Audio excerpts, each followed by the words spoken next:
Hey, speaking of which, we are heading straight into Game 1 of the upper bracket finals for Npfl SG Season 7 RSG SG versus NIP Flash.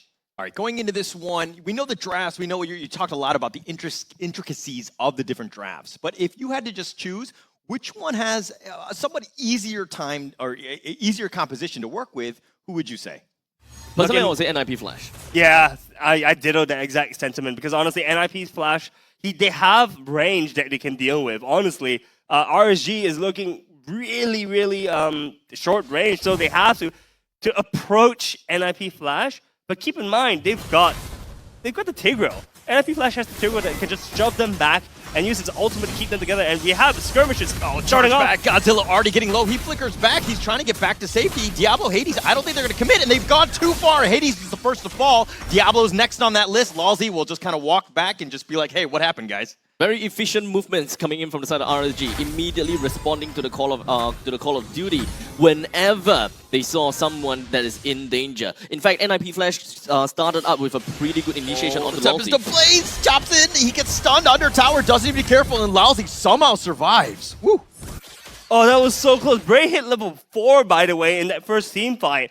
So he used the ultimate to try to get an early kill onto Lousy, but unfortunately was not able to get anything more than that. And wow, RSG off to a very strong start. It is. In fact, this start is not exactly what I'm expecting, because when it comes down to NIP Flash's lineup, they do have the very conventional start, whereby they have a mage in the middle lane, and understandably, when it comes down to mage, once they hit level 2, they already got the biggest power spike as compared to any other roles that is in the game. First skill and second skill are always going to be damage abilities, and it will always help them to work out with the early game engagements. Which is why when I see NIP Flash started in the team fight, solo, Hades is going to take that one out, and touches the blades. He goes in, and it looks like closer. He's going to be focused here. The spear's a little off the mark, and now RSG are going to back off. What a steal coming in from the side of Hades. Bray decided that, you know, look, I have the level advantage, so I should be able to win the retry fight. But Hades hits level 4 right as the turtle was down to half HP, so Hades decides to scoot on over and manages to steal it with his retribution.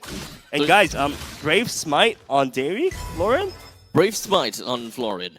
Well, it pretty much just assume, for me, I would just assume that he would want to have probably a better time when it comes down to laning together with the Moskov. Or perhaps it's just more of a better survivability throughout the entire game, just so that he has more time that is always going to be around. But the problem is, does need to be careful. He's going to back off. He's going to be fine. It's fine. But the problem when it comes down to Florin is that whenever I look at Florin, I will always assume that the best way to use a Florin is when your team actually utilizes healing capabilities, regen, spell vamps. But unfortunately, RSG doesn't really quite have that. So the only thing I can expect is only when CS picks up a Heart's Claws for himself, and that is probably the only time where the anti-regen debuff will be shredded off. Yeah, in the bottom lane, looks like they're going to go. Lousy gets the nice stun. He's been charged, but he's going to go down. Bray will get credit. Derry trying to walk into it, and Hades actually cuts him off, and Bray gets over the wall. He's going to be fine.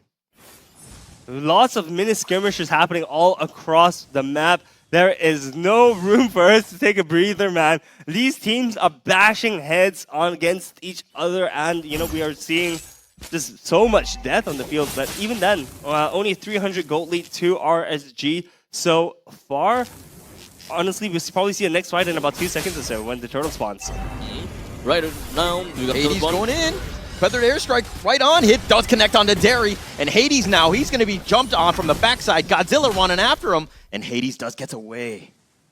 Not a lot of HP to work with, but we do have the turtle that is currently available at the northern side. So it really depends on whether Hades will be able to get enough HP back in order to really take onto this turtle fight. But EXP-wise, we gotta have to look out for this, because Bray is currently at level 7, and Hades just... Okay, no, both of them are level 7, so it's not too bad of a deal. Lousy gets him, lines him up with Bray. Diablo going in for this one as well. Closer trying to back off the feathered airstrike. He's trying to connect onto this one, but Lousy's so low. Closer going down to the ends of the earth to get him, but he might have gone too far. He's gonna fall, and it looks like that's gonna be it. It's gonna be a 2-for-1. 2-for-1 trade is not what RSG is looking for. Now we have a 500 gold lead, which is going to expand 800 gold lead to the side of Npfl. Npfl taking that second turtle of the game. Honestly speaking, things are starting to look like the tables turning for the side of Npfl. It will definitely be a lot more difficult for RSG to execute their game as compared to Npfl. But I will say that right off the start, they're actually doing a pretty darn good job. I am pretty much expecting that the amount of skilling and of course the farm from RSG is going to slowly and very gradually work out for Bray. Bray is understandably going to be one of the main heroes that we need to look out for, and he needs to snipe down onto Kurtizi. Godzilla understandably have some other jobs that he gotta have to work out on, because Vanix understandably is super slippery. Yeah, look, Vanix is going to be really hard, but once he does use the ultimate, he is also going to be a very prime target, I think, for RSG to pounce on. Honestly, really liking the composition that RSG has brought to the first game today. Honestly, who would have expected Godzilla to play Terizla, right? Yep. But that's not really what I expected. Yeah, no, for sure. Like Xbox, yeah, sure, you can be a little bit more flexible about that, but to see them pull kind of like a J move, that's not what I expected. No, but I love it, right? Because this composition makes sense. It allows them a tanky front. It gives them a tanky front line in Xborg as well as the Terizla, but it also gives them opportunities to pounce the back line with the Ling, with the potential Xborg as well, and you also have sustain in the Florin, right? Not to mention Moskov as well. He just does his own thing, right? He just shreds through the entire team with his spears. So honestly speaking, love how RSG has brought this lineup together. And as you mentioned, the later they go in the game, the better they're going to be. On the other hand, Npfl, their lineup spikes probably mid to late game as well. But I'm always afraid of damage output, right? When we look at the fact that a mage has been substituted by a fighter, which is going to be an initiating fighter such as a Terizla, you might actually lose out quite a bit of damage, because look at this, the entire cost of Godzilla's damage pretty much just tickles Longzi only. That's true, but we did see the damage graph earlier with Feather Airstrike. Doesn't seem like they will be able to take much of a fight from this point on. Kurtizi already don't have the Feathered Airstrike. The turtle is currently available for the picking as well. So when it comes down to the ultimate economy, understandably, the Npfl would have a rougher time for this taking. Yeah, but I don't think it's going to stop them. Actually, RSG opting not to contest for this third turtle, opting to take a fight in the upper river for some reason. Yeah, they're going to get the stun here. They do have with the Feathered Airstrike, they're going to snipe him down. Godzilla, though, sticking around. Diablo and Kurtzy are just going to scurry him away. That's what they have, right? Npfl. Burst damage. And RSG doesn't really quite have that. Honestly, a little bit confused as to why RSG are taking these fights. Honestly speaking, they should be targeting for objectives like the turtle. They opted to fight for the first one. Second and third one, they just kind of gave it away, and they didn't do any kind of cross plays.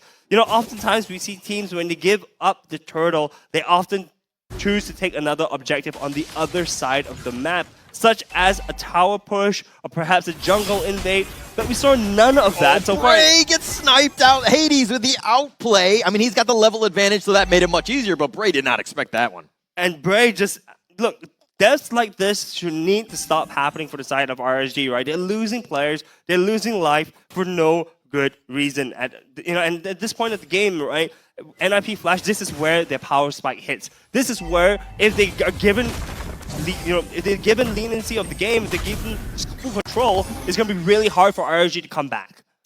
Npfl, what they want is team fight. They just want to fight, fight, and fight, because understandably, they are really strong in that very aspect. But RSG, though, that is not their forte at all. What they want to do is they want to create diversions. They want to play the map a lot more. They want to play onto the macro game and just go for split pushes. Yeah, Lalzi up front. He gets the charge. He's got the knock up as well. But all of this with a Fenrir, it seems like it quite a bit on the backside. The Feathered Airstrike, Vanix and Lalzi's are still there. Bray getting focused here. He's going to be killed. Diablo will take credit for that one now. Lalzi's on the run. He needs to back off. He's getting sniped out by CS, who's going for this. He does get the kill. He wants Diablo as well. He's gotten a double kill. And continuing on, it looks like Hades continuing forward. Godzilla will then flicker back, and that's going to end most of this fight here. Kurtizi still trying to look for something, perhaps just wanting to get vision, I suppose. But the first Lord has been started for the side of Npfl. Once again, I'm a little surprised that RSG is not trying to contest with this at all. It's once again They can't. given. Yeah, I don't think they can. can't It's contest it. not that they don't want to, it's just that Bray was down, they didn't really have the retribution, so you're kind of in a bad spot to begin with. I can kind of understand what Npfl was trying to do at that point in time. They did manage to kind of go in for a team fight that favored them a lot because of the amount of real estate that RSG can maneuver around with, which actually inhibits the growth of a Moskov because positioning is key when it comes down to Moskov. But it also plays a very difficult part for Npfl. The moment that they are all huddled together, it actually also helps Moskov. So by the end of the day, Npfl, they went in, they found Bray, they got him they got a kill off of him, and they're like, okay, there's a lot as well. The moment that Bray goes down, we can focus on the standing up onto neutral objectives, which is exactly what Npfl did. But by doing that, they backed off and lost 2. Oh, the feathered airstrike, in addition to the Lord Mickey, it's difficult for them to even get to it. Yeah, they did a little chip damage on the T3, but that's the first Lord, they'll take that. Yeah, the first Lord doing damage to the tier 3 turret is definitely what Npfl is looking for. Diablo being a little bit cheeky. Lost the flicker. Force the flicker, that's pretty much it. But the feathered airstrike, right back off on cooldown. He's going to go for this. They get the T3 bottom. That is an opening. That's what you want as Npfl. That is Especially great. since this is the first Lord. Yeah, not to mention that they're up also 6.4k gold. That's 2 entire items right now. The gold, keep in mind, guys, just about 2 to 3 minutes ago was very, very close. And right now, the game has blown wide open to... Sorry, the game has flown to Npfl's side. At this point, Npfl looking extremely dominant. Itemizations wise, we do have Vanix that has pretty much gotten themselves with a total of 3 items: the Feather of Heaven, the Scythe, as well as a Holy Crystal. While Hades, he's got 3 items as well, with the Hunter Strike, Malefic Roar, as well as the Blade of Destruction, almost with the Endless Battle. So from maybe about 2 minutes from now, it's pretty fair to say that Npfl would have quite a lot of lead, and they would have a full item away from their counterparts. Yeah, things are looking a little bit grim for the side of RSG, but the silver lining is that CS has completed his Holy Trinity and looks as if he's building towards potentially a Has Clause. So honestly speaking, I think CS is going to be the saving grace for the side of RSG. I mean, they can rely on Bray, right? They're trying to funnel as much as possible. He hasn't had the greatest of games. He's died 3 times already. He's 2 levels behind Hades. So this is a pretty sizable advantage that they need to overcome. And RSG right now, they don't really have a whole lot of farm. They're getting choked out. It's going to be very difficult for RSG to get back in this game. But with that all said, RSG's game will only really start when Ling is at level 15. That is when they will be able to play on more of that macro game. They will play around the Lord's Dance and take the opportunity of putting and applying pressure on the opposite sides of the map. Because right now, there's still a lot of pockets of gold in the Npfl's territory, right? We have a total of 5 standing objectives that is still available for the picking. However, RSG, they don't have that kind of opportunity to create space and to make some diversions because of the fact that they just cannot fight for the Lord. This is so difficult to watch as an RSG fan. If you're watching here, you're just watching them just like sitting around waiting for the next jungle cramps to spawn. Like, it's a very difficult situation because you've been pushed back, you have nothing. You are literally so hungry, you're starving, you have nothing to eat, so to speak. Yeah, and look at that. Diablo is just walking in, trying to steal as many jungle camps as he can, choking RSG out even further. Honestly, this is, as you mentioned, painful to watch, Holler. I mean, it's as an RSG fan, this is not what you want to see for your first game, especially with how things were looking at the start of this game, right? Now Npfl up 8.6k gold.